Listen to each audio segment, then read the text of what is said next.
So to really kind of explain to you all what this process looks like, I know many of you are first gen, haven't really been through this process before as far as grad school goes. So let's go ahead and get into it. So make sure that you're following our Instagram. You can scan the QR code. Our Instagram provides people with updates for other workshops in the future. Also sharing campus partner updates as well through other offices. So make sure you're following us there. I'll go ahead and give you a second if you want to go ahead and scan that as well.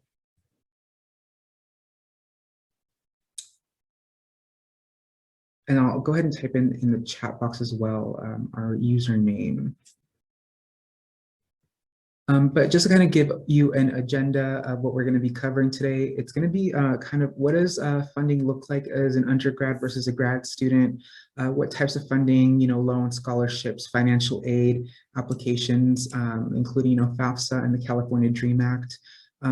I won't be going over the California DREAM Act application itself, but I'll be covering the FAFSA application step by step as well, for those of you who need to be covering that portion as well. So just keep that in mind moving forward.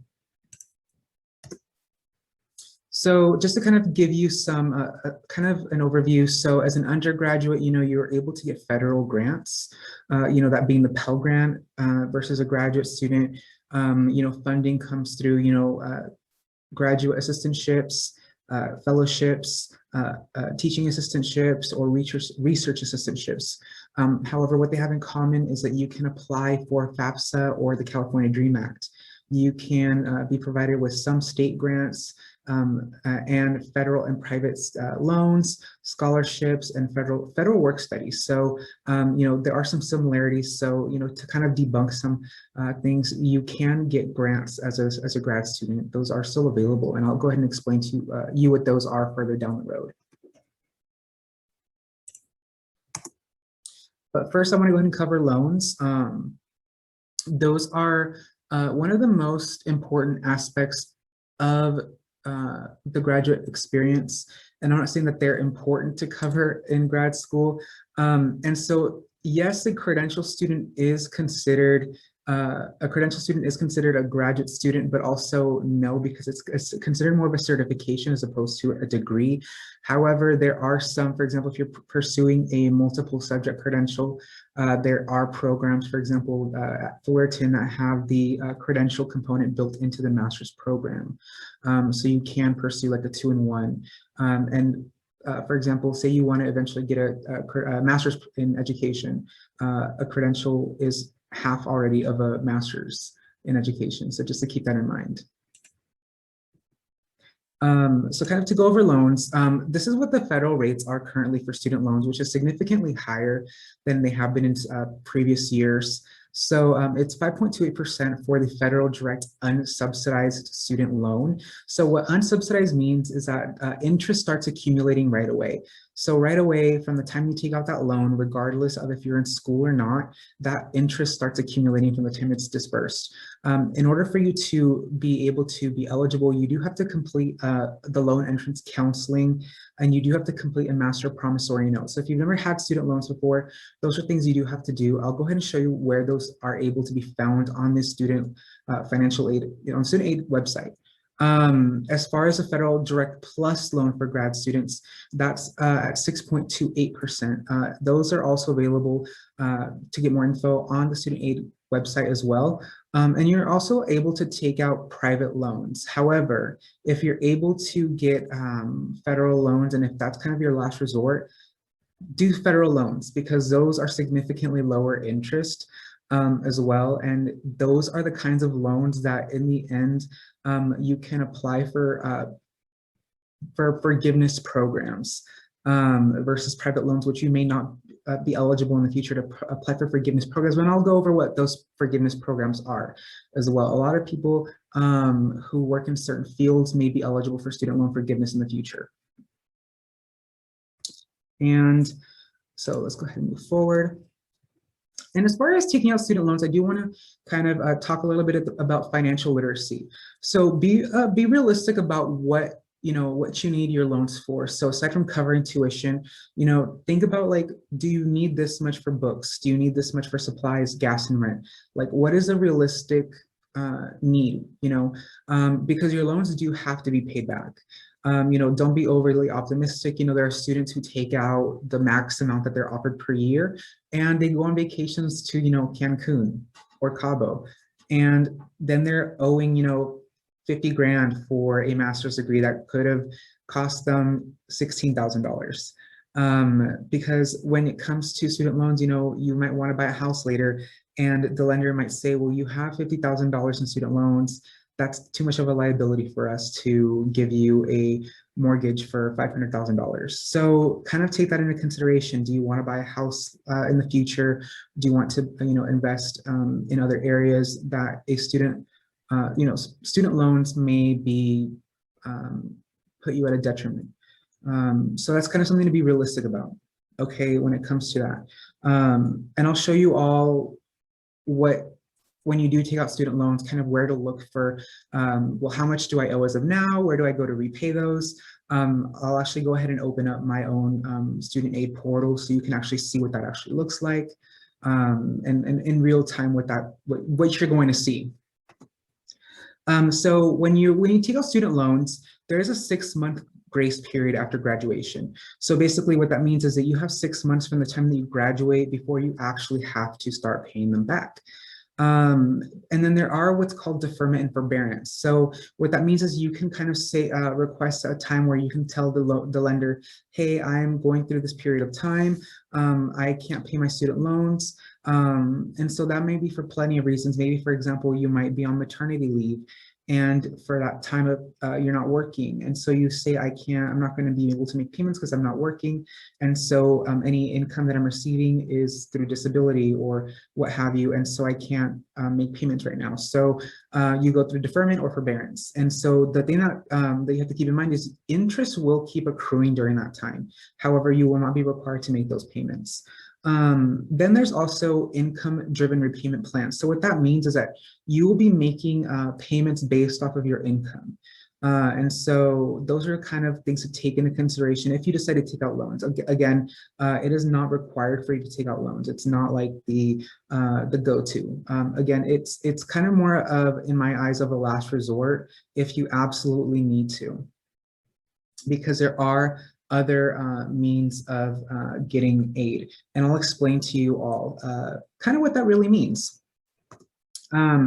So when it does come down to it, though, in the terms of getting student loans, there are loan forgiveness programs. One of them is Public Service Loan Forgiveness, or PSLF. And PSLF, if you think about it, it does not stand for Pumpkin Spice Latte Frappuccino. It stands for Public Service Loan Forgiveness. And so in order to qualify for this, you do have to be employed by a public entity, so the US federal, state, local, or even a tribal government, or a nonprofit organization, be it a 501c3 or another entity. You do have to work full-time for that agency or organization, and your loans must be consolidated through a student loan servicer through the federal government. So for example, if you have private loans, those loans would not be eligible. You do have to repay your loans under income-driven repayment plans, and you do have to make 120 qualifying payments. Say, for example, as I explained before, you go through a period of forbearance because you go on maternity leave. That would not count against you. As long as you make those 120 payments that qualify, you would be able to apply for this at a later time. There's also teacher loan forgiveness programs. I know someone earlier mentioned about credential programs.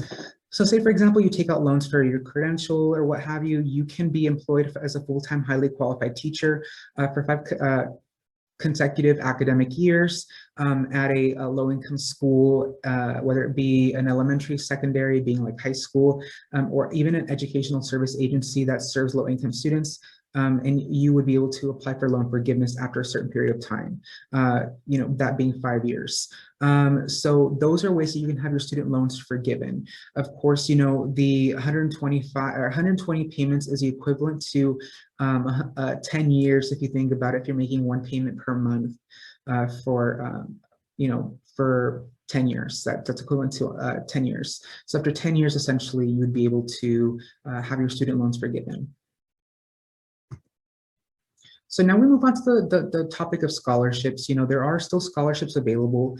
If you are planning to apply to Cal State Fullerton, they do have a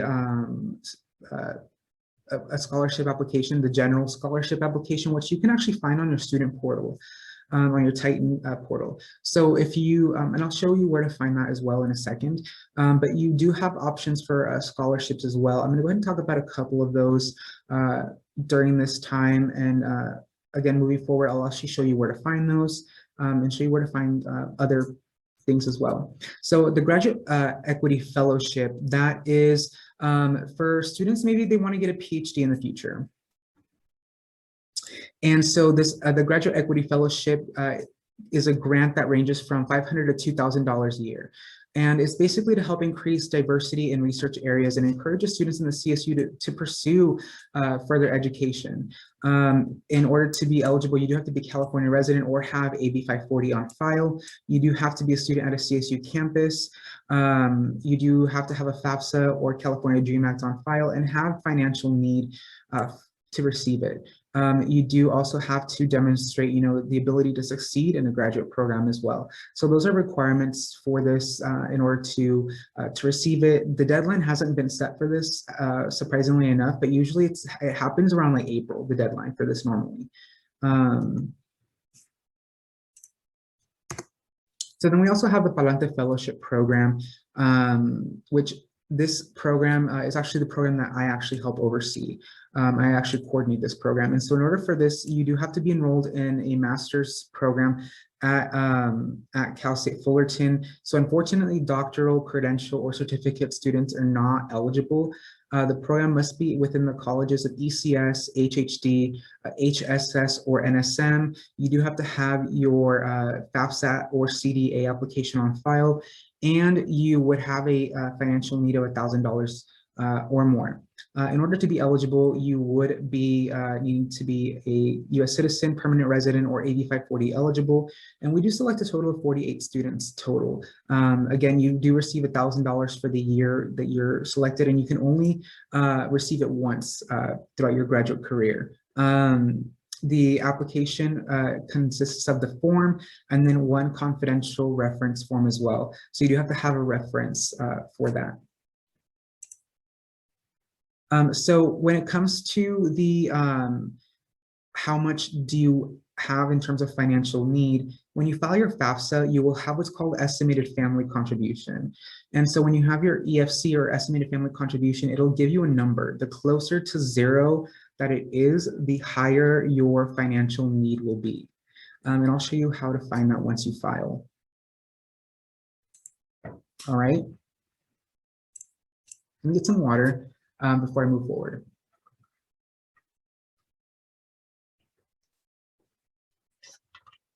And I see another question. Okay, cool. So then there's a state university grant, which I know a lot of you are going to be actually really happy to hear about. So the state university grant is only for CSU students. You must have a FAFSA or California Dream Act on file. And so, or you, and you must be California resident or have AB 540 on file as well. It covers the state university fees. And so that basically would be the tuition before they tack on, you know, the student union fee, the student health center fee, the student recreation center fee, all those little fees. It basically covers everything before all that's added on, which throughout the CSU, it's about $3,800, if I'm not mistaken. The eligibility is determined by getting your FAFSA application, and you must be enrolled at least half-time. You are able to get 125% of your program covered. So if your program is a length of 60 units, I know some like social work programs are longer, they're like 60 units, it would cover the whole thing. If your program is 30 units, it would cover that plus 25%. So say, for example, maybe you wanted to take some elective units, you could take those elective units, so long as it didn't exceed 25% more of your program. I see I have another question here. So yes, you can apply for both. because they're not part of the same entity that's awarding the scholarship. So again, scholarships, you can apply for as many as you want. There's no limit to how many you can apply for. So with the State University grant, when you file your FAFSA application, you're automatically applying for the State University grant, because the State University grant is it's like traditional financial aid. Instead of the Pell Grant, you would be given the State University grant. So just kind of remember that. And I see that Veronica has a question. So, hi. So when I file my FAFSA, I won't have to do anything specifically to try to get this grant, the State University one. I would just file it and then it would automatically put me into the system, or would I have to click a specific link or something like that? So you would automatically be, as long as you file before that March 2nd deadline. So once, for example, if you file like March 3rd, there's no guarantee that you would get this, but like March 2nd is like the very last date for priority filing. So anyone who files like March 2nd and before, they're prioritized to receive these funds. And how likely are we to get like accepted to this? So it's not that you're getting accepted, it's more so that the university receives a certain number of funds to distribute to students, and anyone who files before that date, they are prioritized for these funds. Okay, thank you. So the total amount awarded for State University, or the SUG, is the amount that you would have to cover your tuition. So again, you wouldn't receive a refund for this. So say, for example, I know that sometimes as an undergrad, you receive like, oh, my financial aid refund. You would not receive a refund for this. It would only cover your tuition. Just keep that in mind. That's kind of why I said before, if you want to, if you are starting a program in spring, say, for example, you're starting in spring 2023, and you are graduating in fall of 21 or 22, you still need to make sure that you have a FAFSA application on file. So, or maybe you graduate this semester and you're not applying until next spring. You have to make sure your application is on file now, because the same thing applies. The earlier you have your application on file, the better.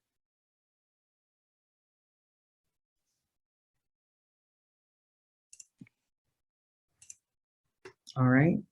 I have a question. Yes. Real quick. So if I'm graduating this semester, but I don't plan on going to my master's program till next fall 2023, do I have to still apply for FAFSA now? No, so you would start filing for your cycle in October. So October 1st is when the financial aid cycle opens, and it closes in March. But the earlier that you file, the better it is for you. That way you just don't have to worry about it, because when you're starting to file for FAFSA, that's around the same time that the grad school applications open. So the same time that you start filing your grad school applications is the same time that you would start filing your FAFSA. Okay, sounds good. Thank you. You're welcome. And I'll go ahead and go over, like I said, step by step the FAFSA application in a second, once I move forward. So again, I have like screenshots of what this application looks like. And then I'm going to go into the system and go over the other components that I was discussing, how to look at what your loans are, what is the master promissory note, what is loan entrance counseling, how do you look up, well, what are repayments, how do you see that if you're taking out loans, where do you find the general scholarship application? So I'm going to look up all those things right now and show you all where to find them. So for FAFSA, you are required to file it on or before March 2nd every year. Your eligibility is determined if you are a US citizen or eligible non-citizen with a valid social security number. So many of you already have a FAFSA ID or federal student aid ID. If you do not have one, or maybe you qualify for the California DREAM Act instead, then you would file for that. That would be your respective application. So if you know that that is your respective application, you wouldn't file FAFSA, you would file for the California DREAM Act. Even with the California DREAM Act, you would still qualify for the State University grant. So you would just have to file just for your respective application. And so these are the determiners for that. You make sure that you have, your AB 540 on file, and it would make you exempt from out-of-state tuition. That's what AB 540 does. and it would allow for you to get that state funded aid through the California State Aid Commission. Again, that deadline is still the same. That's that March 2nd deadline. It doesn't go away, all right, for the California DREAM Act. So I'm going to go through a walkthrough of just the, actually, I want to show you all first, and I'm going to stop sharing this before I get into the FAFSA, where to find the general scholarship application. And let's see.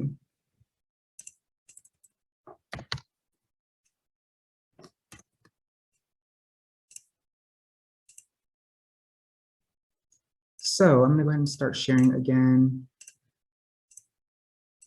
So say you're here, right? This is the home screen to the Titan portal. Mine obviously is maybe a little bit different than yours, but generally it looks like this. You know, mine says staff, but you're going to search up here, scholarships. And here it says scholarships, and you're going to click this. Then what you're going to do is open scholarship application. All right, and here it has a general scholarship application, the California State University Fullerton Scholarship and Award Application. This will submit one application to basically every scholarship that CSUF has. All right. So when you go into your Titan portal, that's how you would apply for those. Now, there are certain applications, for example, the Palante Fellowship, that are not on here. That you will not be able to find on here, that you have to find through other websites. So for example, Palante Fellowship, you find that one on the Office of Grad Studies website, which I'll post that link in the chat. All right, and then let's go ahead and move forward and log into the Federal Student Aid Commission. Not the federal, the student aid website, which it's just studentaid.gov. So if you forgot what the link is, it's just studentaid.gov.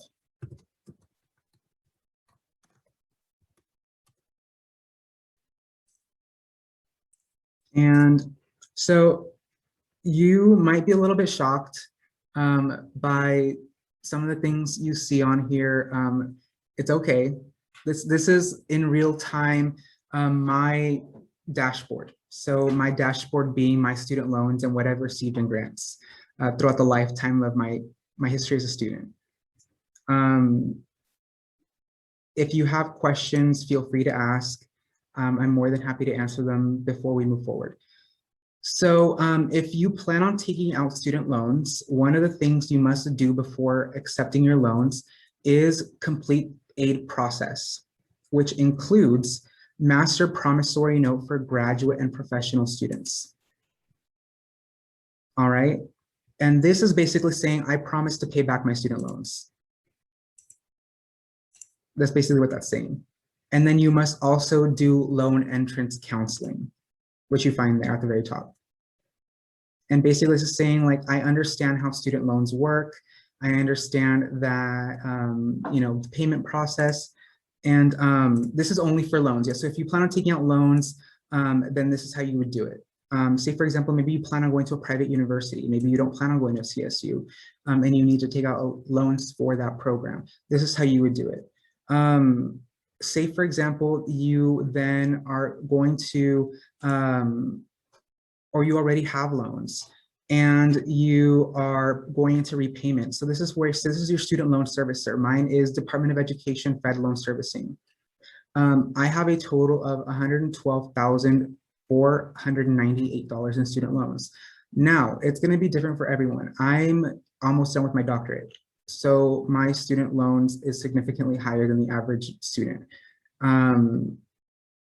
So just putting that out there. Yours will probably not be this high unless you pursue like law school or a doctorate or private schools or, you know, what have you. Mine is high, so don't be scared of this number. Yours probably will never be this high, so don't be scared.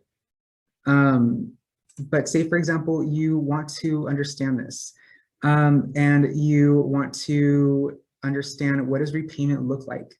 You would go to find out where to make a payment.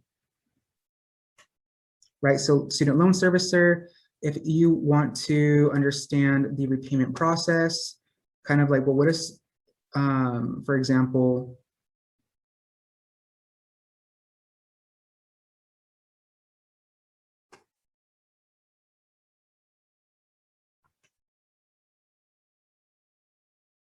the loan simulator. And this kind of simulates, well, I want to understand what it's going to look like when I start paying my loans, right? And this is, for example, I'm going to go ahead and use this as an estimate. And I say it's going to grow by 5% every year. Again, this is an estimate. And so this tells me my whole entire history of my loans. Would you like to see your repayment options if you maintain eligibility for public service loan forgiveness? So I'm currently eligible for this because of what I do for work. So I work for technically I work for state government, because if you work for Cal States, you work for the state government. What is my repayment goal? I don't have a specific goal. I just want to view the results, right? We estimate that you will pay $347 to $590 per month until April 20th, 2023, with an average rate of 4.14% APR, because the rest of my student loans will be forgiven. However, look at how much I owe versus how much I'll be forgiven. So I've had only made a dent of like $12,000 in the principal interest or principal amount. So that's why it's important to really understand, what am I taking out in student loans and how much do I really need to take out, right? Because I've had paid $55,000 in those 10 years, while right now I owe $12,000, and I would have been written off $101,000. So that's what's important to understand, the debt, and why student debt's important to understand, and why it's a big conversation in the US right now. Now, when you're applying for FAFSA, you're going to go ahead and click on apply for. This is all the same website. You do everything on the same website, right? So you're going to go ahead and apply for aid, complete the FAFSA form. So everything's going to be on the same website. You're managing your student loans, applying for FAFSA, doing the master promissory note, loan entrance counseling. It's all in one place, so you don't have to go anywhere else.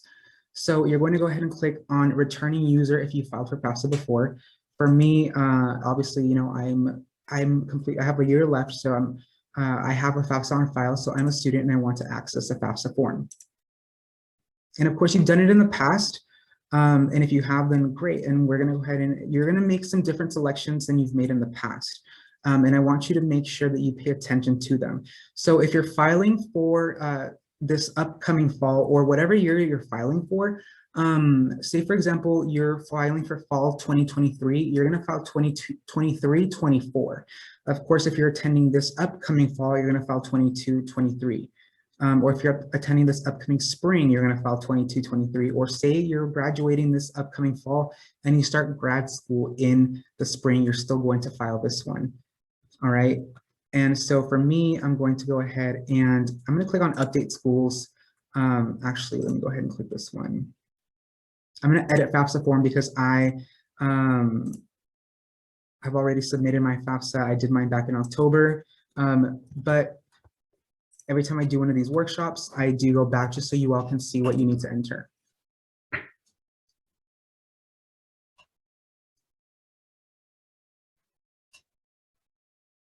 So when you're at the very, very beginning of your form, it's going to enter, you're going to be here. So your first name, your middle initial, your last name, and your birth date. Then your email address, your phone number, your permanent address. So you all can go find my parents' house if you want. I still use my parents' address, even though I don't live with them, because that's my permanent address. Anytime I get a letter, I have it sent to my parents' house because that's for sure an address that I know is going to be permanent. So say, for example, maybe you live off campus, or you don't know where you're going to live next year because your lease is going to be up. I always use my parents' address for that reason. So you, in your case, you would renew, because either way, you're going to enter a little bit different information. If you file FAFSA before March 2nd and they request more information after March 2nd, would that affect our award amount? So in that case, you would make sure to send in any documents as soon as possible. FAFSA packaging happens around April, May. So if they notify you that you're selected for verification, that's why it's important to be checking your student portals, because that's where they're going to be sending you those questions, that information. Say, for example, let's say, okay, we need you to send in this information, but that's also why when you're submitting your FAFSA to connect like to the IRS, if you can. I know a lot of times maybe you can't, maybe that there's some kind of disconnect that you can't. So I'm gonna go ahead and go over that as well. But check your student portals, that way they can notify you ASAP that you have been selected for verification and what documents they need from you. So in this case, what is your state of legal residence? Mine's California.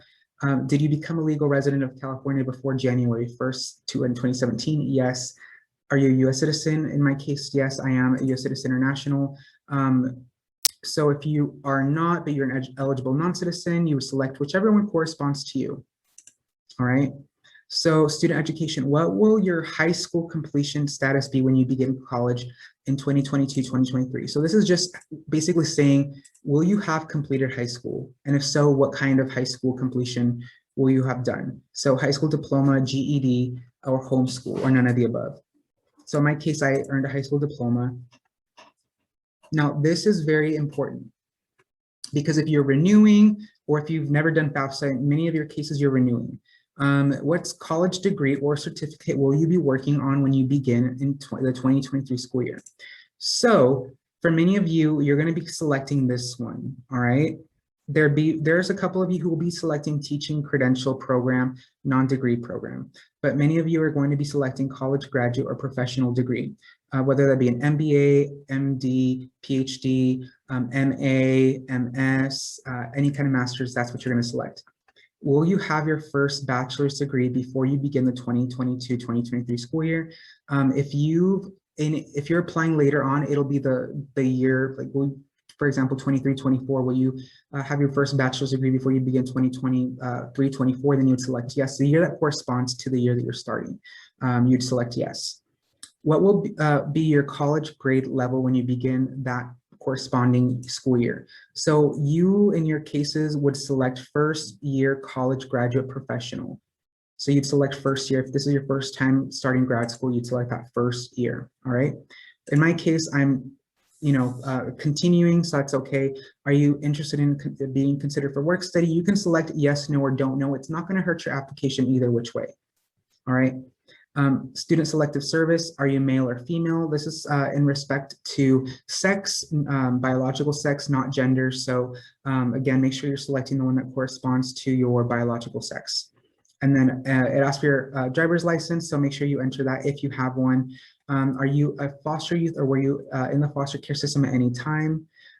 Select the one that corresponds to you. If not, then that's completely okay. What is the highest school completed by parent one? I always just put other unknown. If you're first gen, often that's the case, that your parents might not have gone past a certain grade, and we often don't know what the exact background is. So I always put other or unknown.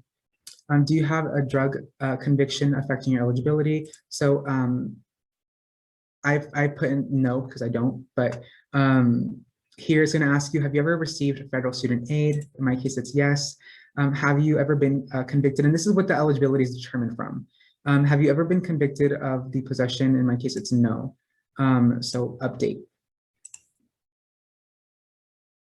So you can renew it as long as you make sure that you update the grade. It says what grade will you be starting. So here where you select continuing, for you, you'd select first year. College or graduate. Just make sure that this says first year. Whenever this corresponding year it is, make sure that you're selecting that you're a first year if you've never applied as a grad student. Because this is the key to your FAFSA. All right, then we're gonna go move to the next section. And so this is really, really, really, really important. When I get to this section, I'm going to explain to you all something that's very, very important and why these are not checked off. All right, so it asks me for my high school information, which it should be the same one from the past. Nothing's changed. I didn't change graduations from high schools between now and last year.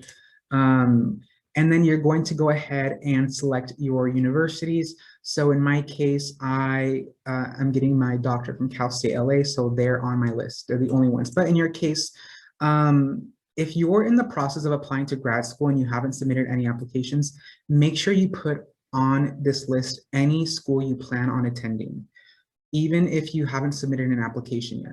Make sure you put, again, any list you plan on attending. There's nothing wrong with putting them on the list and you don't end up applying. There's like no penalty for that at all. So make sure that you put them on the list. Again, if you don't apply, there's like no harm, no foul. It's totally okay. You don't have to like rank them or anything like that. It just means that they're just going to receive your financial aid application and nothing's going to happen until they receive your admission application. And I see that Maria has a question. Yeah, so just to confirm, like, I'm not sure if I'm gonna apply for spring or next fall. Are you saying it's okay if I apply this FAFSA cycle and it wouldn't affect anything? No, so it's not going to affect anything if you apply this cycle.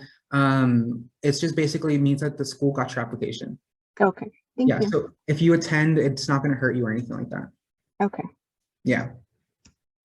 And then I have a question. What if you don't know if you're going to do housing on campus or off campus? That's totally okay too.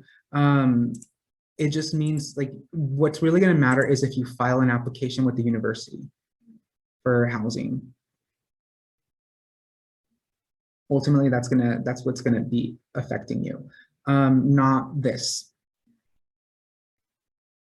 All right, so in my case, I just put off campus and then I have this as an example. The federal school code for Fullerton is 001137. If you're applying to other schools, again, make sure that you're putting every single one that you intend to apply to. If you don't end up going there, or even applying there, it's totally okay. Like it doesn't, there's nothing held against you. So keep that in mind. All right, so dependency, what is your marital status? If you're married, make sure that you put that you're married. If you are separated or widowed, etc., make sure you put that. In my case, I'm single. I don't have any kids, so I wouldn't put that. But if you do have kids in your case, you would put yes.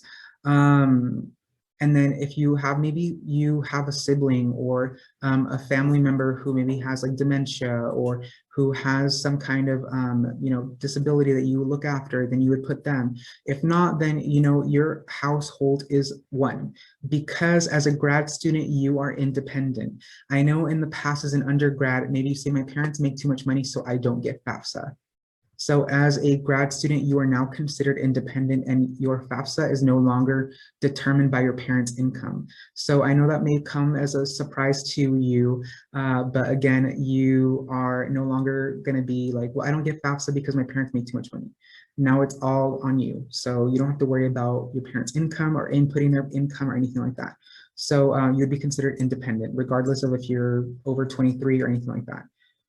Do you want to answer questions? You can answer questions about your parents' assets, but you don't really need to. So in my case, I put no. All right. And I see Veronica, you have a question? Yeah, when it comes to the question, do you want to answer questions about your parents? Will that help us if our parents don't make like a lot of money? No, because at the end of the day, your FAFSA is no longer determined by your parents. It's only determined by your income and all of that. Okay, so no matter what I put, it doesn't matter. So yeah, so it's just, it's going to make your application process a lot easier if you put no. Okay, thank you. Yeah, so then you're going to go to the next section, which automatically takes you to your student financials. So you must provide financial information from your 2020 tax return. So in my case, I already completed mine. If you haven't completed one, or you're not going to, or you will complete one, then you select those. In my case, I had mine retrieved from the IRS website. That is the easiest way to ensure that you do not get selected for verification. So when you go to the IRS website, it's going to retrieve all the data from your taxes. So if you don't have kids, if you don't have any dependents, if you don't have anyone you look after, your household will always be one. All right, just to make that clear. It doesn't matter if you live with your parents or not. Even if you live with your parents, even if they don't charge you rent or anything like that. It will always be 1. All right. So here it's going to, did you file IRS Schedule K1 Form 1065 for 2020?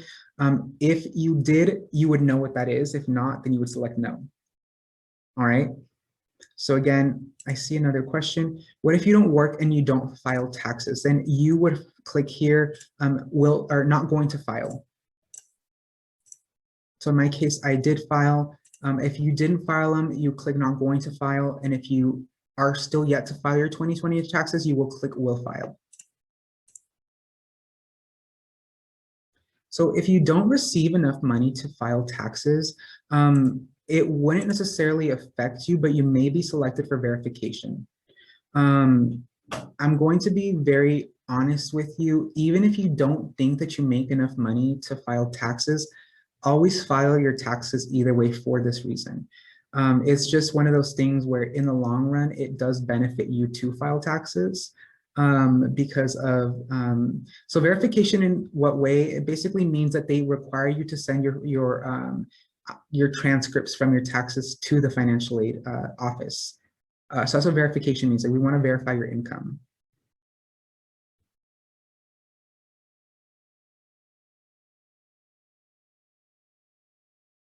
That's essentially what verification means, or we want to verify that you don't have income. That's essentially what they mean by verification. They basically say we want supplemental documents to prove that your income is what you say it is. All right. And so in my case, I had everything transferred from the IRS. It's going to ask you, would you like to enter everything manually, or would you like to have it transferred from the IRS website? If you do, it'll pop up the IRS website, and you enter all your information that you put on your taxes, and it'll link everything. And then that's all you have to do. And this automatically populated from the IRS. I didn't have to do anything. And I just scroll all the way to the bottom, and it says, do you want to see questions about your assets? I clicked yes, because I don't really have any. And the next section. And then, so this is just a list of changes, but it's going to give you like a summary of every single thing you put on. And I'll go ahead and kind of go over that in the next page.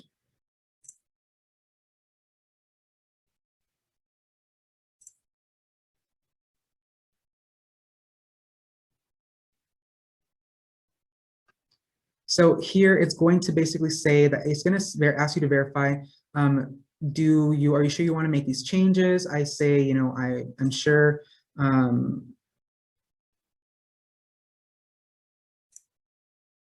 my case, I didn't change anything, nothing changed.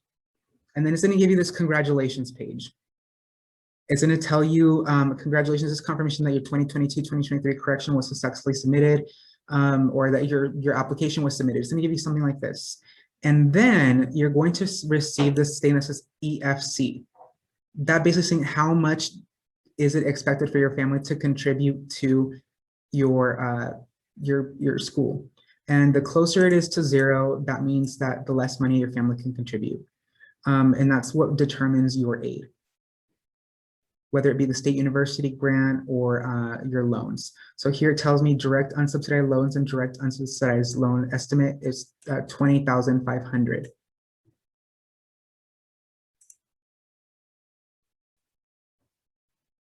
And that's how you, ultimately file those. Again, if you're selected for aid, it's important that you check your student portal, because that's where those requests will come in from.